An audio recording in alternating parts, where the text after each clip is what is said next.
the 8 core conventions that deals with labor, freedom of association, the right to organize, including the issue of the minimum wage, all have been ratified by the National Assembly and also domesticated in our national laws.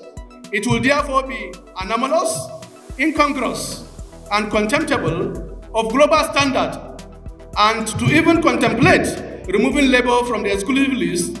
This will be tantamount to renouncing Nigeria's ratification of those conventions and repudiating Nigerian membership of the International Labour Organization.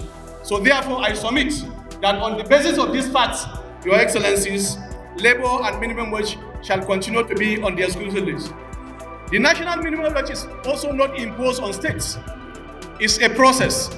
All the governors are represented by one governor per each of the geopolitical zones at the negotiating table. So also employers of labor in the organized private sector, medium and small scale enterprises, and therefore all the factors are considered: ability to pay, the cost of living, inflation, all those factors were presented. And happily, Rochas Okorocha was a member that represents some of his governors from his region on that committee and many other governors. This has been the process.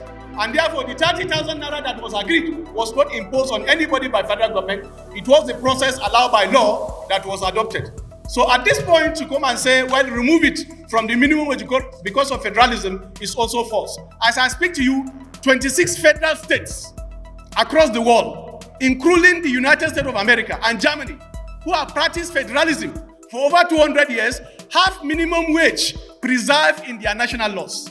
In our document, those issues have been made very clear. Minimum wage is about setting a minimum benchmark for all employers of labor to actually implement so that workers are not exploited. That's the principle. As I speak to you, the whole of Europe is now considering a minimum wage for the whole of Europe because of the issue of labor migration in countries where they have favorable and higher minimum wage. On the local government autonomy, Chairman, our position is very explicit. We want full autonomy for our local governments so that they can be recognized as third-tier of government, both economically and politically, so that they can be able to play their role successfully. With also a caveat to ensure that the salary of primary school teachers is guaranteed.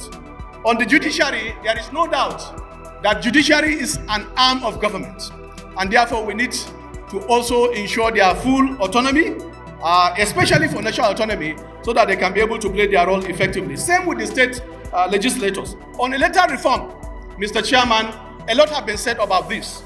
We want a situation where the vote of every woman and the vote of every man will count. It should be one man, one vote, one woman, one vote. And therefore, the deployment of technology is very, very important to make sure that we are able to also reform our electoral system. Labour demand that all elected public officers, holders, should not enjoy immunity from prosecution on criminal cases. Let me repeat, criminal cases. But we allow that on civil cases, so that they are not distracted from office, we can have such an immunity. This is what is applied globally, and therefore Nigeria should not be an exception.